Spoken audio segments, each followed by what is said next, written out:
Assalamualaikum warahmatullahi wabarakatuh. Apa kabar sahabat Al-Fatah yang dimuliakan Allah? Semoga kita dalam keadaan sehat, dilimpahkan rezekinya dan diberikan keberkahan dunia dan akhirat. Amin ya robbal alamin.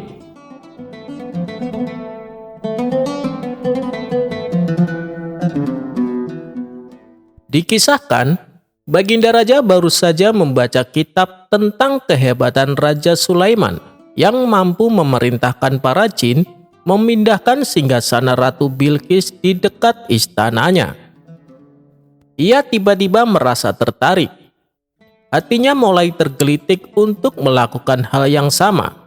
Mendadak beliau ingin istananya dipindahkan ke atas gunung agar bisa lebih leluasa menikmati pemandangan di sekitarnya.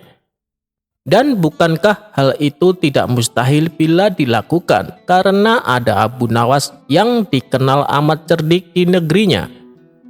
Tanpa membuang waktu, Abu Nawas segera dipanggil untuk menghadap Baginda Raja.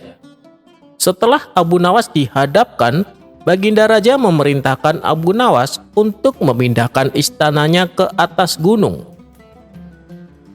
Abu Nawas tidak langsung menjawab. Ia berpikir sejenak hingga keningnya berkerut. Tidak mungkin menolak perintah Baginda, kecuali kalau memang ingin dihukum. Akhirnya, Abu Nawas terpaksa menyanggupi proyek raksasa itu. Ada satu lagi permintaan dari Baginda Raja. Pekerjaan itu harus diselesaikan hanya dalam waktu 1 bulan. Abu Nawas pun pulang dengan hati masgul. Setiap malam Abu Nawas hanya berteman dengan rembulan dan bintang-bintang. Hari-hari dilewatinya dengan kegundahan. Tak ada hari yang lebih berat dalam hidup Abu Nawas kecuali hari-hari ini. Tetapi pada hari ke-9 ia tidak lagi merasa gundah gulana. Keesokan harinya Abu Nawas menuju istana. Ia menghadap Baginda untuk membahas pemindahan istana. Dengan senang hati Baginda Raja akan mendengarkan apa yang diinginkan Abu Nawas. "Ampun tuanku, hamba datang ke sini hanya untuk mengajukan usul untuk memperlancar pekerjaan hamba nanti," kata Abu Nawas. "Apa usulmu itu?" tanya Baginda Raja. "Hamba akan memindahkan istana Paduka yang mulia tepat pada hari raya Idul Kurban, yang kebetulan hanya kurang 20 hari lagi," kata Abu Nawas. "Kalau hanya itu usulmu, baiklah," kata Baginda Raja. "Satu lagi Baginda," Abu Nawas menambahkan. "Apalagi?" tanya Baginda Raja kembali. "Hamba mohon Baginda Raja menyembelih 10 ekor sapi yang gemuk untuk dibagikan langsung kepada para fakir miskin," kata Abu Nawas. "Usulmu kuterima," kata Baginda menyetujui. Abu Nawas pulang dengan perasaan riang gembira. Kini tidak ada lagi yang perlu dikhawatirkan. Toh nanti bila waktunya sudah tiba, ia pasti akan dengan mudah memindahkan istana Baginda Raja. Jangankan hanya memindahkan ke puncak gunung, ke dasar samudra pun Abu Nawas sanggup melakukannya. Desas-desus mulai tersebar ke seluruh pelosok negeri. Hampir semua orang harap-harap cemas. Tetapi sebagian besar rakyat merasa yakin atas kemampuan Abu Nawas. Karena selama ini Abu Nawas belum pernah gagal melaksanakan tugas-tugas aneh yang dibebankan di atas pundaknya. Namun ada beberapa orang yang meragukan keberhasilan Abu Nawas kali ini. Saat yang dinanti-nantikan pun tiba. Rakyat berbondong-bondong menuju lapangan untuk melakukan sholat hari raya Idul Adha. Dan seusai sholat, 10 sapi sumbangan Baginda Raja disembelih, lalu dimasak, kemudian segera dibagikan kepada fakir miskin. Kini giliran Abu Nawas yang harus melaksanakan tugas berat itu. Abu Nawas berjalan menuju istana diikuti oleh para warga. Sesampai depan istana, Abu Nawas bertanya kepada Baginda Raja, "Ampun tuanku yang mulia, apakah istana sudah tidak ada orangnya lagi?" tanya Abu Nawas. Tidak ada, jawab Baginda Raja singkat. Kemudian, Abu Nawas berjalan beberapa langkah mendekati istana. Ia berdiri sambil memandangi istana. Abu Nawas berdiri mematung, seolah-olah ada yang ditunggu. Benar saja, Baginda Raja akhirnya tidak sabar. Abu Nawas, mengapa engkau belum juga mengangkat istanaku? Tanya Baginda Raja. Hamba sudah siap sejak tadi, Baginda, kata Abu Nawas. Apa maksudmu engkau sudah siap sejak tadi? Kalau engkau sudah siap, lalu apa yang engkau tunggu? Tanya Baginda Raja penasaran dan heran. Hamba menunggu istana paduka yang mulia diangkat oleh seluruh rakyat yang hadir untuk diletakkan di atas pundak hamba. Setelah itu, hamba tentu akan memindahkan istana paduka yang mulia ke atas gunung sesuai dengan perintah paduka, kata Abu Nawas. Baginda Raja pun terpana. Beliau tidak menyangka Abu Nawas masih bisa terhindar dari hukumannya.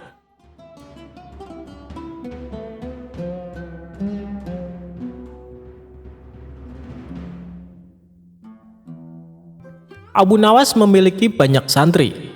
Di sela-sela kesibukan, ia selalu menyempatkan diri mengajar santri-santrinya.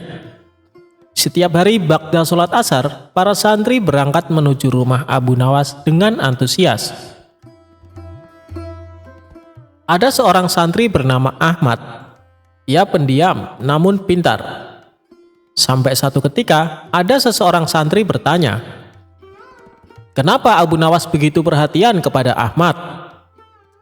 Abu Nawas menangkap ada kecemburuan di antara para santrinya, hingga suatu ketika dia mengadakan sayembara. "Sayembara apa, Tuan Guru?" ujar salah seorang santrinya. "Besok kalian membawa buah kurma. Kurma yang termanis itulah pemenangnya. Sebagai hadiah akan kuberikan sorban," ujar Abu Nawas. Mereka pun berlomba-lomba membeli kurma ke pasar. Ada juga santri yang memetik di kebun orang tuanya.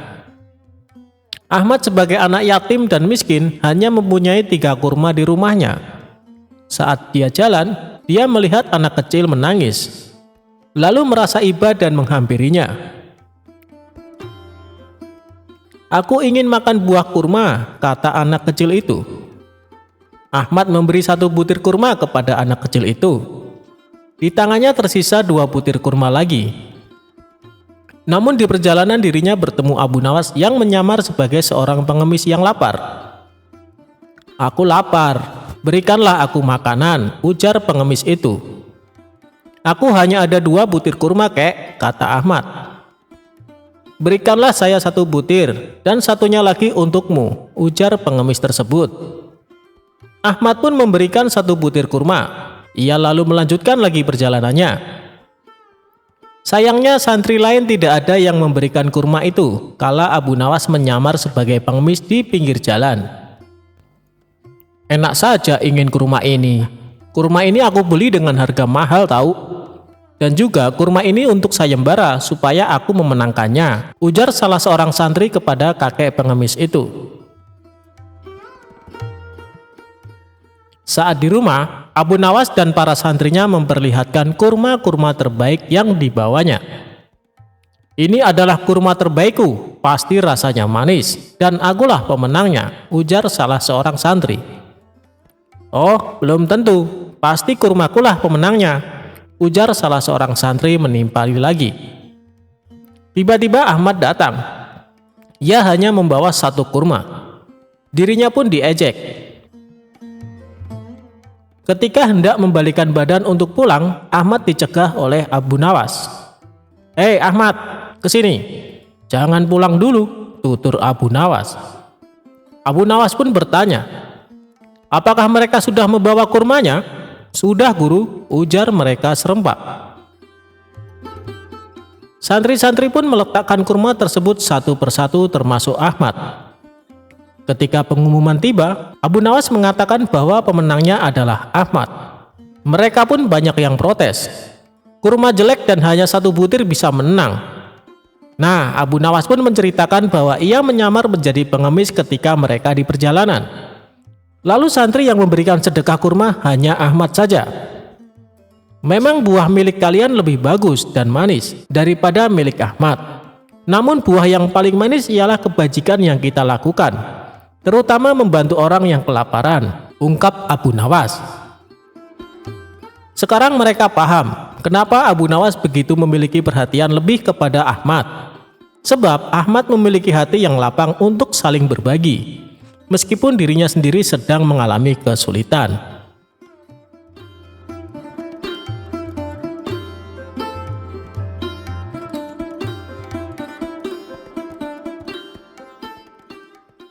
Abu Nawas menangkap pencuri dengan tongkat ajaib. Pada suatu hari, kota Baghdad digemparkan dengan terjadinya pencurian di rumah saudagar kaya raya, dan ada sebanyak uang 100 dinar lenyap di gondol pencuri. Nampaknya pencuri tersebut sangat profesional. Buktinya saja sudah banyak petugas dikerahkan untuk mengejar pencuri itu, namun si maling tak kunjung ketangkap. Sang saudagar kaya raya semakin gusar dibuatnya. Bagaimana tidak? Sudah uangnya diambil, kemudian ada rasa penasaran sebenarnya siapa pencuri lihai tersebut. Hebatnya, tak ada satupun pertanda yang bisa dilanjutkan sebagai bahan penyelidikan lebih lanjut. Bahkan, meskipun telah mendesak pejabat setempat, tetap saja hasilnya nihil. Pada akhirnya, sang saudagar membuat keputusan. Barang siapa yang mencuri hartanya dan dia mau mengembalikan, maka dia akan mendapatkan hak separuh dari harta yang dicuri tersebut. Namun meskipun sudah diberikan pengumuman tersebut, si pencuri tak kunjung memperlihatkan batang hidungnya. Bahkan si pencuri ini merasa nyaman dan aman karena tak satupun orang yang mengetahui ulahnya. Tidak putus asa, sang saudagar akhirnya membuat sayembara baru. Barang siapa yang berhasil mendapatkan pencuri tersebut, maka dia akan mendapatkan seluruh harta tersebut. Tentu saja sayembara ini sangat menarik warga Baghdad. Banyak sekali orang-orang yang mendaftar untuk ikut andil bagian, termasuk si pencuri itu sendiri. Awalnya si pencuri berniat untuk meninggalkan kota Baghdad dengan membawa harta curiannya. Namun setelah dipikir-pikir, kepergiannya hanya akan membuka aibnya. Karena itu, si pencuri mencoba bertahan di kota dengan ikut-ikutan menjadi peserta sayembara. Dia semakin merasa aman saat berkumpul dengan peserta sayembara. Dia sangat yakin kedoknya tidak akan terbongkar. Begitu melihat hasil yang belum jelas terlihat dari sayembara yang sudah dibukanya, sang saudagar akhirnya mendesak sang hakim untuk mendatangkan Abu Nawas. Namun sayangnya, Abu Nawas pada hari itu sedang berada di Damaskus dan baru bisa pulang pada esok harinya. Semua harapan bertumbuh pada Abu Nawas. Kasak-kusuk begitu gencar di kalangan warga. Mereka menebak apakah Abu Nawas mampu menguak teka-teki tersebut. Sementara itu, si pencuri hatinya menjadi ciut karena dia tahu bagaimana kemampuan Abu Nawas dalam memecahkan masalah. Pada keesokan harinya, Abu Nawas datang dengan membawa tongkat banyak sekali. Dan kemudian dia membagikan tongkat-tongkat tersebut kepada semua yang hadir sambil berpesan, "Tongkat-tongkat ini sudah saya mantrai. Kalian bawa pulang. Besok bawa kembali ke sini. Jika salah satu di antara kalian pencurinya, maka tongkat akan bertambah satu telunjuk. Yang bukan pencuri, maka tidak usah khawatir," ujar Abu Nawas. Kemudian semua warga pulang dan si pencuri bingung bagaimana bisa lolos di esok hari. Setelah memeras otak, dia memutuskan untuk memotong tongkat tersebut sepanjang telunjuk jarinya. Keesokan harinya, semua warga berkumpul dan mengembalikan tongkat kepada Abu Nawas. Pada saat menerima tongkat dari pencuri tersebut, Abu Nawas langsung menangkapnya karena tongkatnya menjadi lebih pendek. Kemudian si pencuri diadili dengan seadil-adilnya. Akhirnya Abu Nawas berhak menerima uang 100 dinar tersebut. Namun uang tersebut dibagikan kepada fakir miskin di kotanya.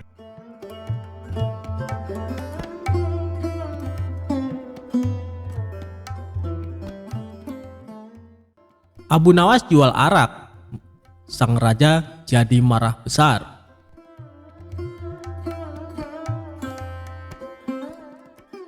Selalu ada cara yang dilakukan oleh Abu Nawas untuk tidak dimarahi oleh Baginda Raja. Setiap perbuatan yang dilakukan pasti ada saja kesalahan yang membuat sang raja marah. Namun bukan Abu Nawas jika tidak bisa membuat sang raja menjadi marah karena perbuatan Abu Nawas. Abu Nawas sendiri menjadi terkenal karena puisinya yang jenaka dan lucu. Tidak berhubungan dengan tema-tema tradisional seperti tema padang pasir, tetapi juga berbicara tentang kehidupan kota dan menyanyikan kegembiraan meminum anggur, serta cinta dari anak laki-laki muda dengan humor nakal. Kisah Abu Nawas kali ini menceritakan sang raja marah besar karena kedapatan Abu Nawas menjual arak. Suatu saat Abu Nawas kepergok membawa botol arak berwarna merah dan sang raja menegurnya. Namun Abu Nawas menyangkal kalau dia membawa arak. Dia menyebutnya air susu yang pemalu. Kecerdasan Abu Nawas benar-benar menghibur Baginda Raja. Suatu ketika sang raja murka melihat pekerjaan pengawal kerajaan tidak beres. Setelah diselidiki, para pengawal itu ternyata sedang mabuk-mabukan. "Wahai para pengawalku semua, sudah sering kuingatkan kau jangan sering mabuk-mabukan," ujar Baginda Raja. Para pengawal terlihat gemetar, mereka menunduk, tidak berani menatap wajah sang raja karena merasa bersalah. "Ceritakan kepadaku, dari mana kalian mendapat arak itu?" tanya sang raja. Untuk beberapa saat para pengawal itu tidak mau mengaku. Namun setelah raja membentak, para pengawal pun mengaku. "Abu Nawas lah yang membawa arak itu. Kami juga diajari mabuk-mabukan olehnya," ujar salah seorang pengawal. "Cepat bawa Abu Nawas ke hadapanku sekarang juga. Kalau tidak, kalian yang akan menerima hukuman dariku," ujar sang raja. Keesokan harinya para pengawal itu mendatangi rumah Abu Nawas yang sangat sederhana. Sesampainya di rumah Abu Nawas, salah seorang pengawal berkata, "Bawalah botol ini dan katakan ini semua atas perintahmu." "Tunggu dulu, dengan minuman arak ini aku pasti dihukum oleh raja," kata Abu Nawas. "Jika engkau lolos dari hukuman raja, aku akan memberimu sejumlah dinar," ucap sang pengawal. "Lalu apa keuntunganmu memberiku sejumlah dinar?" ucap Abu Nawas. "Jika engkau lolos dari hukuman raja, maka kami juga akan lolos dari hukuman raja. Gunakanlah kecerdasanmu mengelabui raja," kata pengawal itu. Akhirnya Abu Nawas pergi menemui Baginda Raja membawa arak dengan botol merah. "Wahai Abu Nawas, apa yang engkau pegang itu?" tanya Baginda Raja. "Ini susu, Baginda. Rasanya enak sekali," jawab Abu Nawas seenaknya. "Bagaimana itu susu? Air itu berwarna merah, sedangkan susu berwarna putih bersih," kata raja. Sang raja pun mengambil botol yang dipegang Abu Nawas. "Betul sang Baginda, susu itu berwarna putih bersih. Dia berubah merah karena malu bertemu Baginda, dan berubah warna jadi merah merona," jawab Abu Nawas dengan mencoba mengambil hatinya raja yang rupawan. Sang raja pun tertawa sambil geleng-geleng kepala meninggalkan Abu Nawas. Meski ia tahu yang dibawa oleh Abu Nawas adalah arak. "Baiklah, aku maafkan kalian. Tapi jika kalian mengulangi lagi perbuatan kalian, maka hukumannya berlipat ganda," titah sang raja. Dan akhirnya sang raja pun mengampuni kesalahan para pengawal. Sedangkan Abu Nawas mendapatkan sejumlah dinar dari para pengawal karena telah berhasil melaksanakan misinya.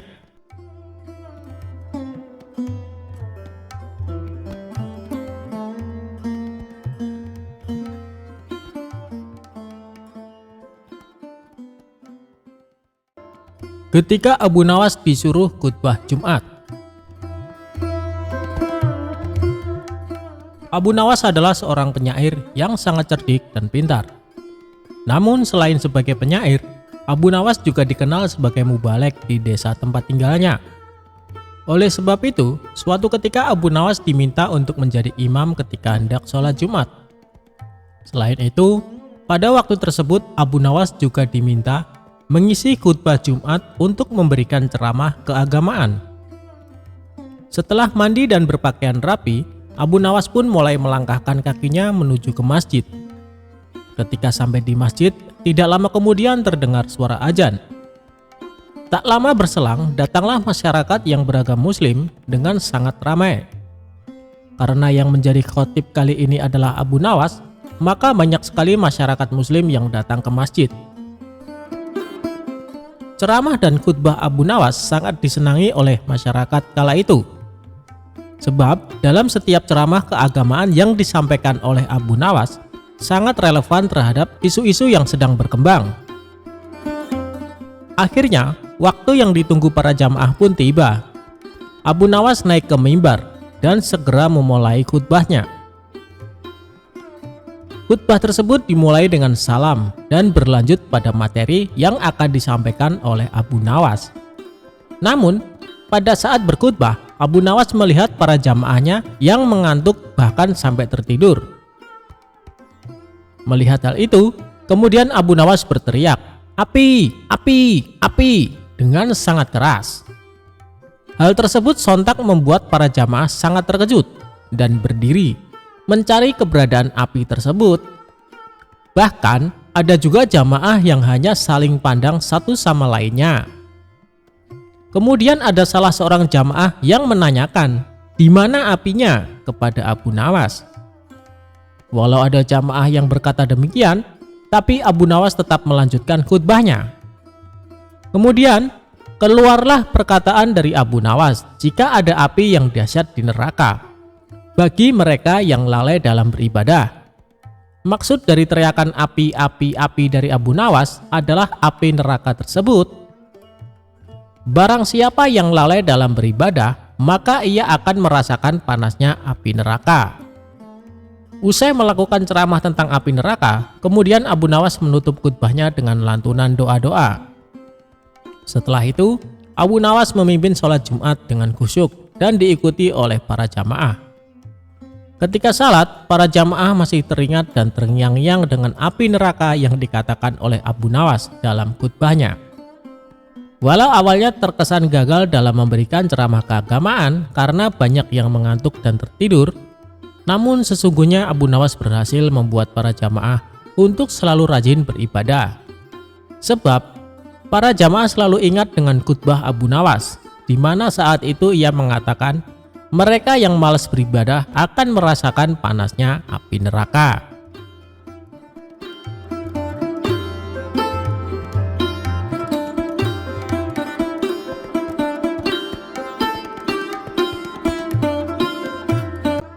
Kisah Abu Nawas dihukum raja minum air mendidih. Inilah akhirnya. Abu Nawas merupakan pujangga Arab yang terkenal cerdas dan cerdik dalam menghadapi segala permasalahan. Ia hidup sejaman dengan Baginda Raja Harun. Bahkan Abu Nawas merupakan salah satu rakyat yang sangat dekat dengannya. Di sisi lain, ia juga salah satu warganya yang sering mendapatkan hukuman dari Baginda Raja. Tapi yang membuat Baginda Raja kesal, Abu Nawas selalu saja bisa lolos dari hukuman karena kecerdikannya. Dan kali ini Abu Nawas kembali melakukan kesalahan.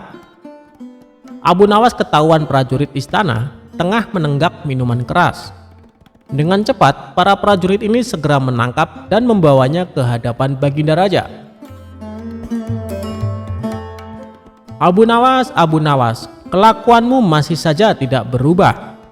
Selama ini aku sudah berbaik hati sama kamu. Aku sengaja meloloskanmu dari hukuman karena kamu selalu berjanji tidak akan mengulanginya. Tapi kali ini sudah tidak bisa ditolerir lagi. Apapun alasanmu, kamu tetap akan saya hukum, ucap Baginda Raja. Sementara Abu Nawas hanya terdiam, kepalanya tertunduk tak berani menatap. Kira-kira hukuman apa yang pantas diberikan supaya Abu Nawas kapok dengan perbuatannya? Tanya Baginda Raja kepada penasehat istana. Kemudian penasehat istana mengusulkan, Bagaimana kalau Abu Nawas dihukum dengan cara minum air yang mendidih?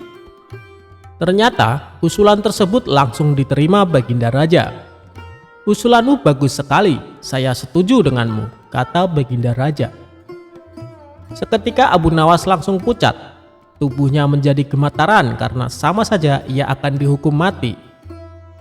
"Ampun Paduka yang mulia, hamba mohon keringanan hukuman," minta Abu Nawas. "Keputusanku sudah bulat Abu Nawas, dan tak bisa ditawar-tawar," balas Baginda Raja. "Baiklah Paduka, kalau itu memang sudah keputusan Paduka, saya terima dengan berat hati.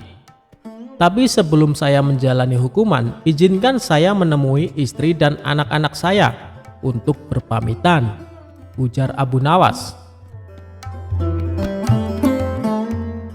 Sejenak Baginda Raja terdiam. Ia heran dengan kata-kata Abu Nawas yang berpamitan. "Maksudnya bagaimana Abu Nawas?" tanya Baginda Raja merasa heran. "Begini Paduka, apabila air mendidih masuk ke dalam perut, bukan hanya lidah dan bibir saja yang akan melepuh, tapi semua organ tubuh di dalamnya juga ikut melepuh. Tidak menutup kemungkinan saya akan mati saat itu juga," jelas Abu Nawas. Baginda Raja pun terkejut, ia tak menyadari akan hal itu. "Kasihan juga Abu Nawas, tapi masa saya harus menarik kembali ucapan saya? Itu tidak mungkin. Martabat saya sebagai raja akan jatuh," pikir Baginda Raja. "Baiklah Abu Nawas, saya penuhi permintaanmu. Sekarang juga kamu pulang, tapi besok kamu harus sudah ada di sini," titah Baginda Raja. Abu Nawas pun lalu pamit pulang. Sesampainya di rumah, Abu Nawas memberitahu istri dan anak-anaknya tentang hukuman yang akan dijalani. "Mengapa Baginda Raja sekejam itu?" kata istrinya tak terima. "Sudahlah wahai istriku, bila memang ini sudah takdirku untuk mati, saya harap kamu dan anak-anak mengikhlaskan kepergianku," tutur Abu Nawas. Mereka lalu menangis sambil berpelukan erat. Malam pun semakin larut. Abu Nawas masih belum dapat memejamkan mata. Ia terus meratapi nasib yang tengah dihadapinya. Namun ia terus mencari cara bagaimana supaya bisa lolos dari hukuman Baginda Raja. Saat Abu Nawas sedang memutar otaknya, tiba-tiba rasa lapar mulai menghinggap. "Wahai istriku, adakah makanan yang tersisa untukku?" tanya Abu Nawas. "Saya sudah menyiapkan sop panas di atas meja, tapi sepertinya sekarang sudah dingin," jawab sang istri. "Sudah dingin? Memangnya kapan kamu membuat sopnya?" tanya Abu Nawas kembali. "Tadi sewaktu habis Isya, ini kan sudah tengah malam, jadi wajar kalau sopnya sudah dingin," kata sang istri memperjelas. Saat itu terbesitlah di otak Abu Nawas akan ide yang cemerlang. Tapi Abu Nawas sengaja tidak memberitahu istrinya, sebab ia tidak ingin rencananya menjadi berantakan. Setelah menjelang pagi hari, Abu Nawas mengumpulkan para tetangganya, dan ia memberitahu mereka bahwa dirinya akan dihukum mati, dan ia meminta agar para tetangganya ini ikut bersamanya ke istana. Berita mengejutkan ini tentu saja membuat para tetangganya kaget. Ia tak menyangka Baginda Raja bisa sekejam itu. "Abu Nawas, kamu kan dekat dengan Baginda Raja. Kenapa tidak minta ampun darinya?" tanya mereka. "Biarlah, nasi sudah menjadi bubur. Baginda Raja juga tidak akan mencabut ucapannya," terang Abu Nawas.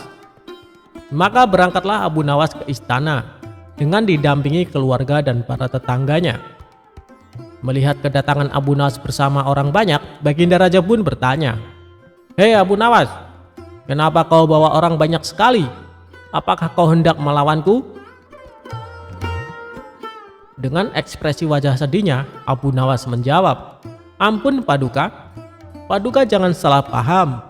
Mereka semua adalah tetangga saya Paduka. Mereka ingin melepas kepergian saya." Baginda Raja pun akhirnya tidak keberatan akan hal itu. "Baiklah Abu Nawas, apakah kau siap menjalani hukuman?" tanya Baginda Raja. "Saya siap, Paduka. Silahkan bawa kemari air mendidihnya," balas Abu Nawas. Lalu beberapa prajurit istana membawakan bejana yang berisi air mendidih ke hadapan Abu Nawas. "Sekarang kamu minum air mendidih itu, Abu Nawas," kata Baginda Raja. "Siap, Paduka yang mulia. Tapi sebelumnya izinkan saya meminta maaf dan berpamitan kepada keluarga saya dan para tetangganya," pinta Abu Nawas. "Oh, silakan," ucap Baginda Raja. Abu Nawas pun menghampiri istri dan anak-anaknya. Suara tangis istri dan anak-anak Abu Nawas pun pecah. Orang-orang yang hadir pun ikut bersedih. Tak terasa air mata Baginda Raja juga ikut menetes. Sebenarnya Baginda Raja tidak tega, tapi ia tidak mungkin membatalkan hukuman. Karena banyaknya tetangga yang ikut hadir, tentu saja memakan waktu lama hingga tak terasa air mendidih yang ada di dalam bejana menjadi dingin. Setelah Abu Nawas selesai berpamitan, ia segera mengambil air di bejana dan meminumnya sampai habis. Tentu saja Abu Nawas tidak mengalami suatu apapun, sebab air yang ada di dalam bejana sudah menjadi dingin. "Paduka yang mulia, saya sudah menjalani hukuman. Izinkan saya pulang," pinta Abu Nawas. Melihat hal itu, Baginda Raja menjadi bengong. "Hei Abu Nawas, bukankah saya menyuruhmu minum air mendidih?" tanya Baginda Raja. "Benar, Paduka, tapi air di bejana itu kan tadinya mendidih. Jangan salahkan saya kalau air itu menjadi dingin. Saya hanya melakukan apa yang seharusnya saya lakukan," jawab Abu Nawas. Dengan kecerdikannya inilah Abu Nawas kembali lolos dari hukuman maut. Ia pun dibolehkan pulang oleh Baginda Raja bersama anak istri dan para tetangganya. Itulah kisah kecerdikan Abu Nawas dalam menghadapi permasalahan dalam hidupnya.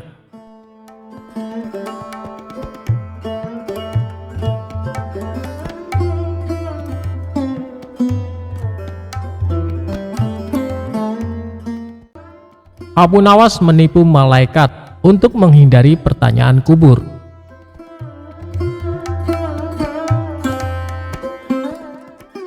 Abu Nawas adalah seorang sosok yang dekat dengan Khalifah Harun. Semasa hidupnya, Abu Nawas dikenal sebagai orang yang cerdik, jahil, dan kerap membuat orang sekitarnya jengkel. Tidak hanya pada manusia, kejahilan Abu Nawas juga pernah terjadi kepada malaikat. Dia mengelabui malaikat Mungkar dan Nakir ketika Abu Nawas wafat. Hal ini bermula ketika Abu Nawas menjadi buronan sang raja yang ketika itu marah kepadanya. Para pasukan mencari Abu Nawas atas perintah raja agar ditangkap dalam keadaan hidup atau mati. Setelah mencari kesana kemari, pasukan sang raja nihil menangkap Abu Nawas dan kembali pulang ke kerajaan.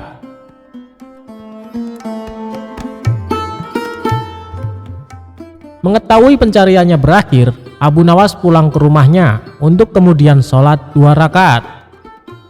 Usai sholat, dia memberikan surat wasiat kepada istrinya. Beberapa waktu pun berlalu dan Abu Nawas wafat.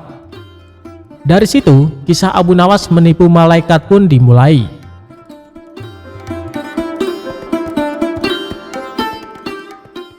Sebelum wafat, Abu Nawas memberikan wasiat agar istrinya mengkafaninya.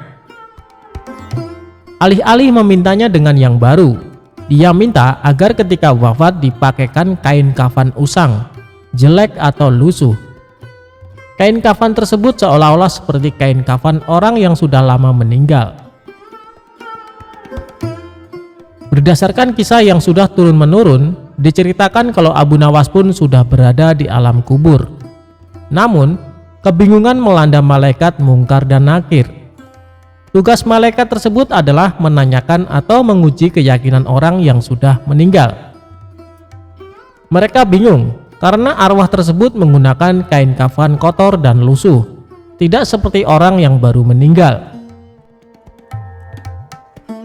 Kedua malaikat itu pun berdebat, apakah orang tersebut merupakan penghuni lama atau baru di alam kubur.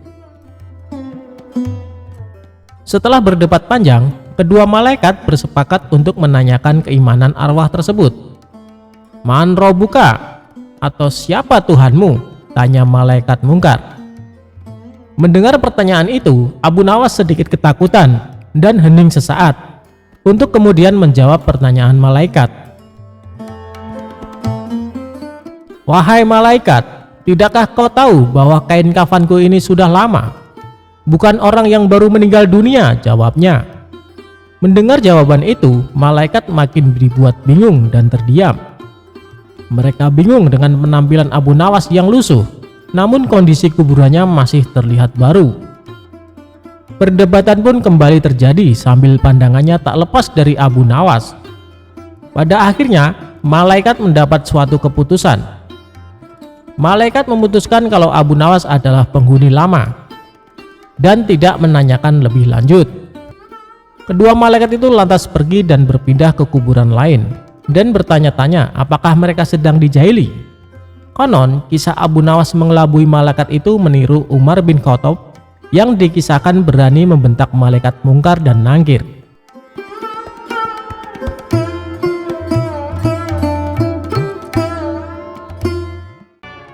Abu Nawas kok ditipu? Ya ditipu balik pelakunya.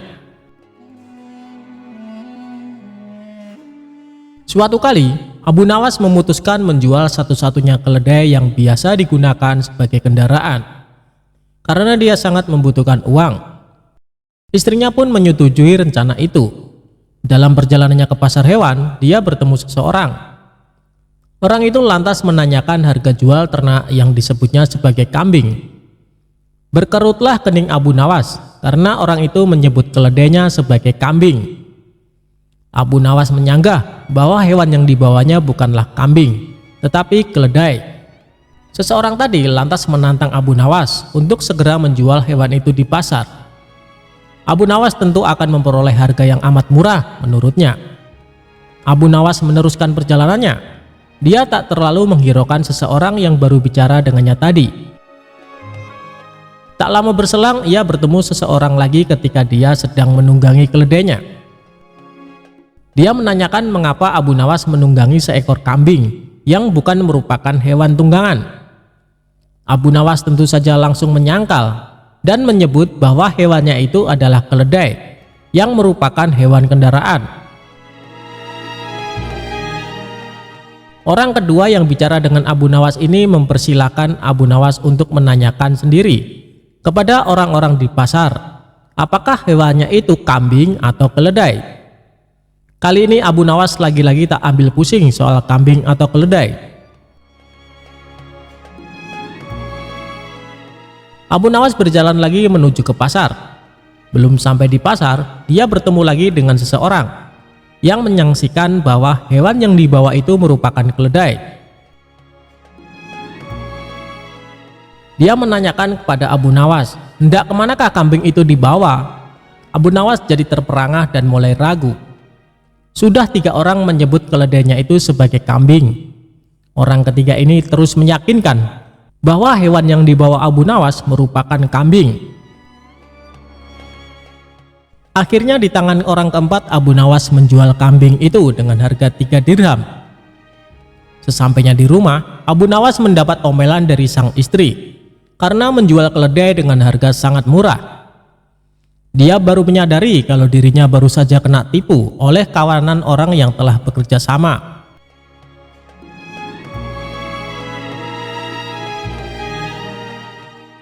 Bersama rasa dongkolnya, Abu Nawas merencanakan sesuatu untuk membalas penipu itu. Dia cari kayu dari hutan dan direkayasanya seolah-olah merupakan kayu ajaib yang bisa mewujudkan apa saja yang diinginkannya.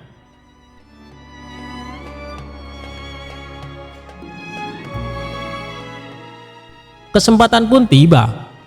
Suatu kali, Abu Nawas menyadari bahwa 4 orang yang menipunya sedang berada di satu lokasi dengannya. Aksi pun dimulai dengan menuju warung untuk makan.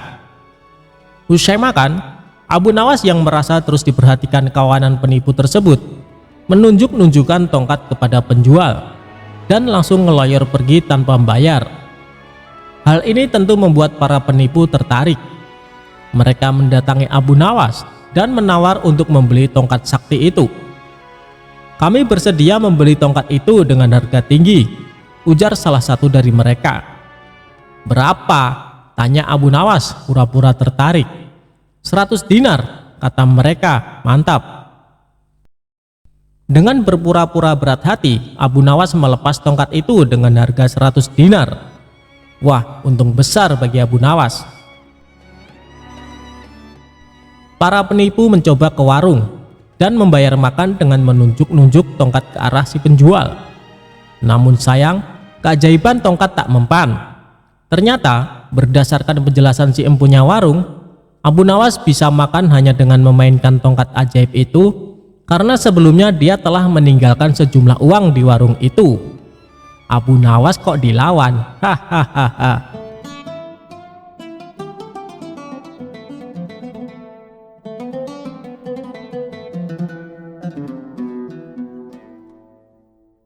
Dikisahkan, ada seorang tuan tanah tetangga Abu Nawas yang kaya raya. Hampir semua warga di desa setempat bekerja di perkebunan milik tuan tanah tersebut. Tapi tuan tanah itu memiliki sifat yang kikir dan pelit. Tidak hanya itu, dia juga berprofesi sebagai rentenir. Abu Nawas yang bijaksana resah atas sifat tetangganya itu. Dia berpikir keras bagaimana cara agar sang tuan tanah bertobat dan tidak melakukan profesinya itu. Setelah perenungan yang dalam, ide cemerlang Abu Nawas muncul. Keesokan harinya, Abu Nawas menemui kawan-kawannya yang sedang asyik tongkrongan di warung. Dia bercerita, "Semalam aku mendapatkan wangsit dalam mimpiku yang tidak bisa aku tolak." "Apa isi wangsit itu, wahai Abu Nawas?" timpal salah satu kawan Abu Nawas. "Wangsit itu, apapun yang dititipkan padaku akan beranak," sahut Abu Nawas. "Maksudnya apa, wahai Abu Nawas?" tanya kawan-kawannya. "Ketika kalian menitipkan benda seperti ayam kepadaku, maka dalam beberapa hari akan beranak dan bertambah. Begitupun ketika kalian menitipkan uang atau aku meminjam uang kepada kalian. Beberapa hari kemudian uang itu akan beranak dan bertambah," kata Abu Nawas. Sebagian kawan percaya, sebagian kawan lainnya tidak percaya. Mereka berpikir ini akal bulus Abu Nawas agar bisa meminjam uang. "Aku akan menitipkan 1 ekor kambing padamu nanti sore," kata salah satu kawan. "Aku akan menitipkan 2 dinar uang kepadamu," timpal kawan yang lainnya. Ternyata setelah 5 hari berlalu, kambing dan uang yang dititipkan kepada Abu Nawas benar-benar beranak. Dari kambing 1 ekor dikembalikan menjadi 5 ekor. Begitupun uang yang dititipkan. Dari 2 dinar dikembalikan menjadi 5 dinar. Berita kehebatan Abu Nawas ini tersebar luas ke penduduk desa. Berita itu sampai pada telinga tuan tanah yang pelit dan berprofesi sebagai rentenir. Suatu hari, tuan tanah bersama para pengawalnya mendatangi rumah Abu Nawas. Dia menanyakan, "Wahai Abu Nawas, adakah keperluan yang kamu butuhkan kepadaku? Katakan saja, nanti aku bantu, jangan sungkan-sungkan." "Maaf tuan tanah, sepertinya saat ini saya tidak sedang membutuhkan apa-apa," kata Abu Nawas.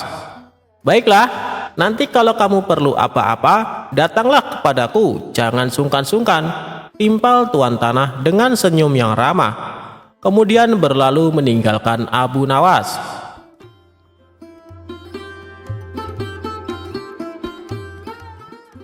Suatu sore, Abu Nawas merasa lapar.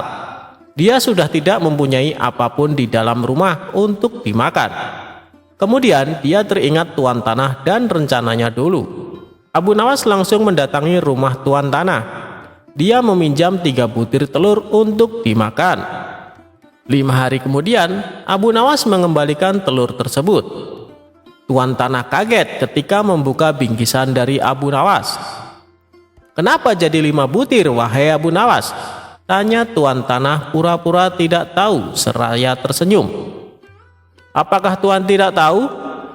Apapun yang dititipkan atau dipinjamkan kepadaku akan beranak dan bertambah banyak, kata Abu Nawas. Tuan tanah tersenyum, kemudian menawarkan pinjaman kepada Abu Nawas. Tapi Abu Nawas menolak dengan dalih sedang tidak butuh.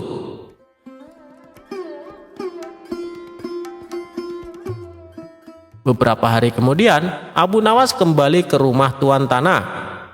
Abu Nawas hendak meminjam uang 1000 dinar. Jumlah itu terbilang sangat banyak. Dengan uang itu, tuan tanah bisa menggaji semua karyawan-karyawannya. Tuan tanah langsung membuka berangkas uangnya, lalu menyerahkan sejumlah uang yang dibutuhkan Abu Nawas. Ini uangnya, wahai saudaraku, kata tuan tanah. Abu Nawas langsung pulang ke rumah. Pada sisi lain, tuan tanah sedang berkhayal uangnya akan kembali berlipat-lipat di kemudian hari. Hari berganti hari. Tuan tanah tidak sabar menunggu Abu Nawas mengembalikan uangnya dengan jumlah yang berlipat ganda. Tidak terasa, 5 hari berlalu. Abu Nawas tidak kunjung datang. 1 bulan kemudian, Abu Nawas juga tidak mengembalikan uang milik tuan tanah. Wahai Abu Nawas, sudah 1 bulan saya menantimu, tapi kamu tidak datang juga ke rumahku, kata tuan tanah. Oh iya tuan, sebenarnya saya akan ke rumah tuan, namun saya sangat sibuk. Berhubung tuan sudah ada di rumah saya, sekalian ada yang ingin saya bicarakan, kata Abu Nawas beralasan. Tidak apa-apa saudaraku, silakan, apa yang ingin kau bicarakan, timpal tuan tanah. Sebenarnya uang yang tuan pinjamkan kepadaku boro-boro beranak. 3 hari kemudian malah mati tidak tersisa, terang Abu Nawas. Apa maksudmu Abu Nawas? Tanya tuan tanah sambil emosi. Kamu mau mempermainkanku ya? Sambung tuan tanah. Tidak tuan, tapi itulah kenyataannya, kata Abu Nawas. Tidak terima dengan itu, tuan tanah melaporkan Abu Nawas kepada pengadilan. Ia menuntut Abu Nawas agar dihukum karena telah menghilangkan uang dengan jumlah yang sangat besar. Saat keduanya dihadapkan pada hakim, tuan tanah berkata, "Wahai hakim yang mulia, Abu Nawas telah menipuku. Katanya uang yang dipinjamkan kepadanya akan beranak. Tapi kenyataannya dia tidak sepeser pun mengembalikan kepadaku. Saya minta Abu Nawas dihukum," katanya. Hakim kemudian bertanya kepada Abu Nawas, "Apakah benar seperti itu, wahai Abu Nawas?" tanya hakim. "Wahai hakim yang mulia, saya tidak menipu dia sama sekali," kata Abu Nawas. "Lalu kenapa kamu tidak mengembalikan uangnya?" tanya hakim. "Dari awal sudah aku katakan kepadanya, wahai hakim, apapun yang dititipkan kepadaku akan beranak. Dan kebetulan uang yang ia titipkan kepadaku bukannya beranak tapi malah mati. Aku tidak mungkin mengembalikannya karena telah mati. Bukankah sesuatu yang beranak pasti bisa mati?" kata Abu Nawas menjelaskan. Sang hakim manggut-manggut dan membenarkan perkataan Abu Nawas. "Memang segala sesuatu yang beranak cepat atau lambat akan mati," kata hakim. Dengan ini, Abu Nawas dibebaskan dari segala tuntutan dan tidak berkewajiban mengembalikan uang tanah.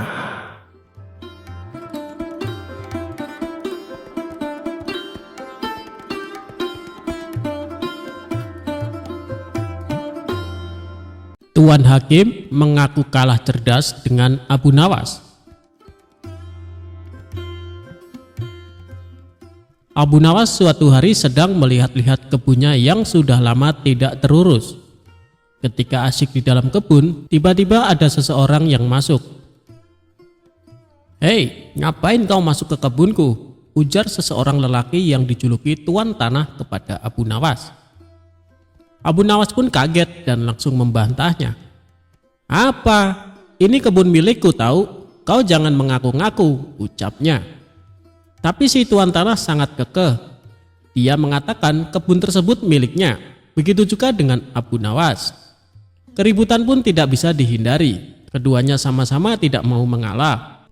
Dikarenakan pada zaman itu tidak ada yang namanya sertifikat tanah, jadi Abu Nawas tak mempunyai bukti yang kuat atas kepemilikan kebun tersebut.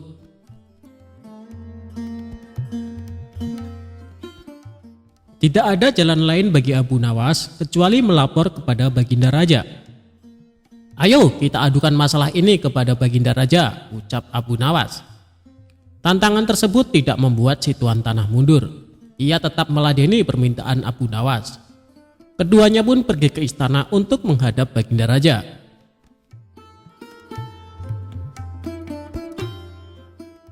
Abu Nawas pun mengadu, "Wahai Paduka yang mulia, hamba mempunyai kebun di suatu daerah, tapi tiba-tiba dia mengaku-ngaku kalau kebun tersebut miliknya," kata Abu Nawas. "Ini masalah rumit, Abu Nawas. Supaya masalahnya bisa diputus secara adil, maka meski ditangani hakim yang bijaksana," ujar Baginda Raja angkat tangan. "Saya setuju Baginda Raja," balas Abu Nawas. Tapi yang menjadi persoalannya adalah siapa yang bisa menjadi hakimnya, sebab ini bukan perkara mudah. Biasanya kalau ada urusan ruwet seperti ini, Abu Nawaslah solusinya. Tapi kini justru dia sendiri yang mempunyai perkara. Jadi harus dicari hakim yang selevel dengan Abu Nawas untuk menangani kasus ini. Baginda Raja akhirnya mendapat hakim yang paling baik reputasinya di kota Baghdad. Hakim ini terkenal cerdas dan berwibawa. Orang-orang yang perkaranya ditangani olehnya selalu puas dengan hasil keputusannya. Baginda Raja yakin hakim ini pasti akan memutuskan perkara dengan seadil-adilnya. Maka pada hari yang sudah ditentukan, sidang pun dilakukan di salah satu ruang istana. Dalam sidang itu, selain pihak yang bersengketa, hadir juga Baginda Raja. Rupanya ingin tahu siapa sesungguhnya yang mengaku-ngaku dan menjadi biang kerok masalah ini. Baginda Raja yakin kalau klaim Abu Nawas atas kebunnya tidak mengada-ngada.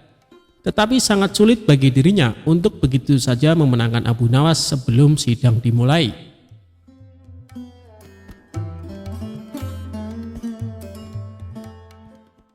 Bila di antara kalian berdua ada yang terbukti bersalah dengan mengaku-ngaku kebun tersebut miliknya, maka hukuman penjara siap menanti, ancam Baginda Raja. Oleh karena itu, sebelum sidang dimulai, aku kasih satu kesempatan lagi. Kalau mau jujur sekarang, aku tidak akan menghukumnya, ucap Baginda Raja mengancam. Tapi si tuan tanah tetap pada pendiriannya, dan sidang langsung dimulai. Untuk menguji kebenaran atas pengakuan kebun itu, maka sang hakim bertanya kepada kedua belah pihak yang bersengketa. "Berapa jumlah pohon di dalam kebunmu?" tanya hakim kepada tuan tanah. Si tuan tanah nampak kebingungan, bahkan cenderung panik. Sedangkan Abu Nawas terlihat lebih tenang, padahal dia sendiri tidak tahu jumlah pohon yang ada di kebunnya, karena tak pernah menghitungnya. Lagi pula siapa yang sudi menghitung pohon di kebun?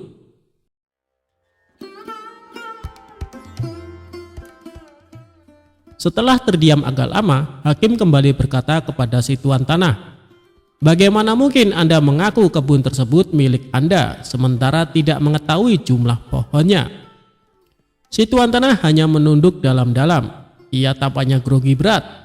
Melihat tuan tanah ini, hakim dan Baginda Raja makin yakin kalau si tuan tanahlah yang berbohong.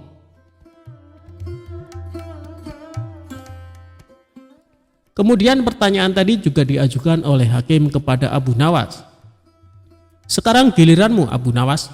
Berapa jumlah pohon yang ada di kebunmu?" tanya sang hakim. "Sebelum hamba menjawabnya, bolehkah hamba bertanya kepada tuan hakim?" ucap Abu Nawas. "Silahkan Abu Nawas," jawab hakim. "Berapa lama Anda menempati rumah Anda?" tanya Abu Nawas.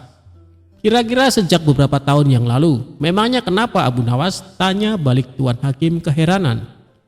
"Tidak, hamba cuma mau bertanya, berapa jumlah genting yang ada di rumah Anda?" tanya Abu Nawas lagi. Hakim tersebut langsung gelagapan dengan pertanyaan Abu Nawas. Ia tidak bisa menjawabnya. Lalu sang hakim mengumumkan keputusan persidangan kali ini. Kebenaran ada di pihak Abu Nawas. Dan kau tuan tanah karena telah berbohong maka akan dihukum penjara, ujar sang hakim lalu mengetok palu dan persidangan selesai.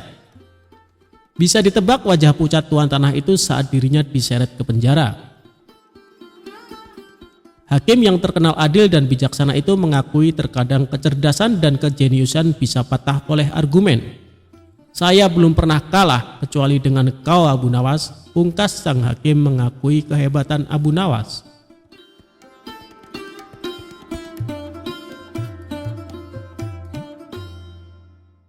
Dongeng pengantar tidur untuk Baginda Raja.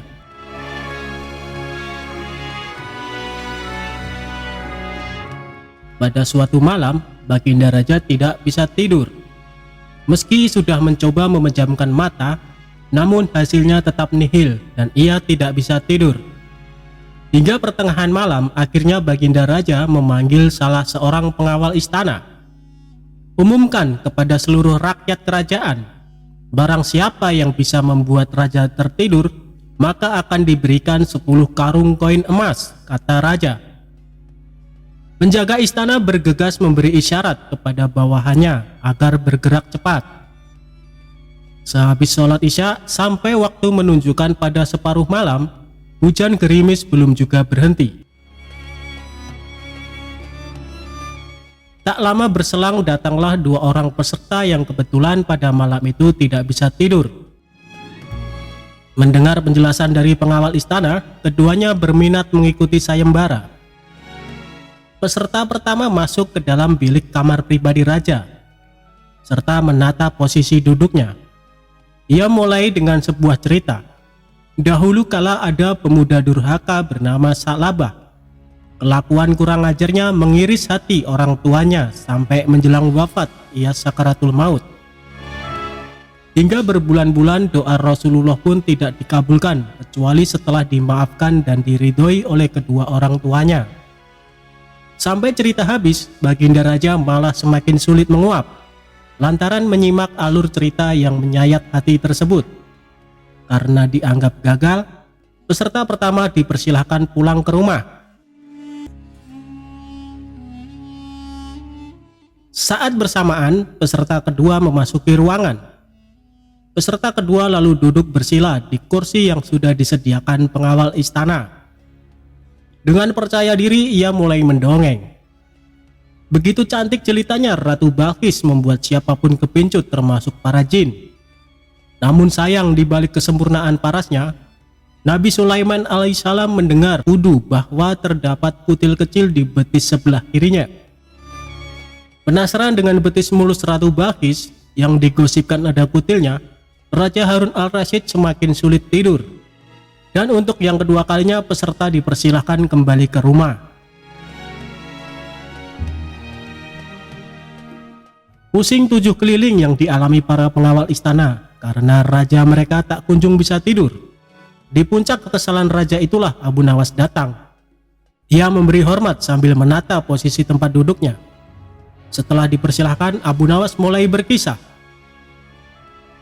Baginda, dulu ada seekor raja semut yang kurang kerjaan. Masuk ke kuping sebelah kanan seorang yang sedang tidur. Lalu keluar lagi, masuk lagi. Keluar lagi, kemudian masuk ke kuping kiri, keluar lagi, masuk lagi, keluar lagi.